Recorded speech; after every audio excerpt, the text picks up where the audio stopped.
आज मैं महेश्वर में माँ अहिल्या की नगरी में आया हूँ। मुझे इस बात का मन में बड़ा गर्व है कि अहिल्या माता की नगरी से बीते समय जब कैबिनेट के निर्णय हुआ था, तब हमने कहा था कि हमारे राज्य के अंदर जो धार्मिक स्थान है वहाँ हम शराबबंदी करेंगे।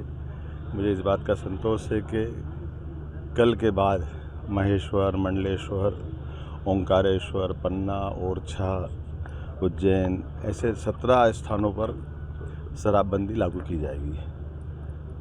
कुल मिलाकर के शराबबंदी तो पहले भी थी, लेकिन उसकी भूमिका परिसीमा स्पष्ट नहीं थी। हमने परिसीमा स्पष्ट की।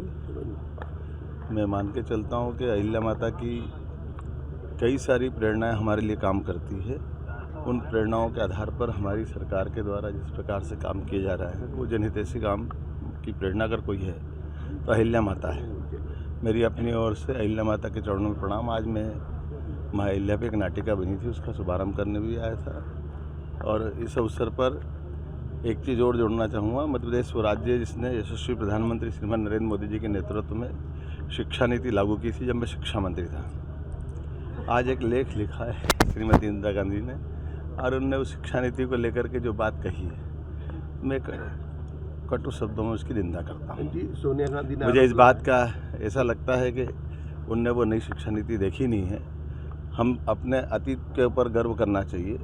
उसको अगर कोई अतिरंजित का बात कहता है या वो कम्युनल बात कहता है, तो कम्युनल तो वो थे। अगर हम महाराज शिवाजी अकबर में तुलना करेंगे, महाराज शिवाजी और औरंगजेब में तुलना करेंगे, तो हमारी जड़ें तो शिवाजी तरफ जुड़ना चाहिए। हमारे देश के जो नागरिक हैं उनके प्रति भाव होना चाहिए। ये रहीम रस खान का भी सम्मान करता है, अच्छी बात है, लेकिन रहीम रस खान ने यहाँ के भगवान कृष्ण की भक्ति गाई है, जोड़ने का प्रयास किया है। लेकिन वो शासक जिन शासकों की भारत के प्रति कोई लगाव नहीं, ये उसी प्रकार से जैसे अंग्रेज़ों का है।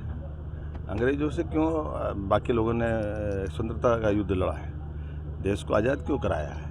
तो मूल बात ये कि हमारे द्वारा वर्तमान की शिक्षा नीति से स्वावलंबन भी होना चाहिए, शिक्षा से संस्कार भी आना चाहिए, शिक्षा से जुड़ करके भविष्य की लंबी छलांग भी लगाना चाहिए, और अतीत की गलतियों के आधार पर जो देश गुलाम हुआ था, उन सारी बातों से हट कर के बात करने की ज़रूरत है। और मुझे इस बात का संतोष है कि नई शिक्षा नीति के माध्यम से जो 2020 में लागू हुई, वो सारी बातें जोड़ करके करने का प्रयास किया। अगर आप ये वीडियो YouTube पर देख रहे हैं तो हमारे चैनल को सब्सक्राइब करें और बेल आइकन को दबाना ना भूलें। अगर आप Facebook पर ये वीडियो देख रहे हैं तो हमारे पेज को लाइक करें।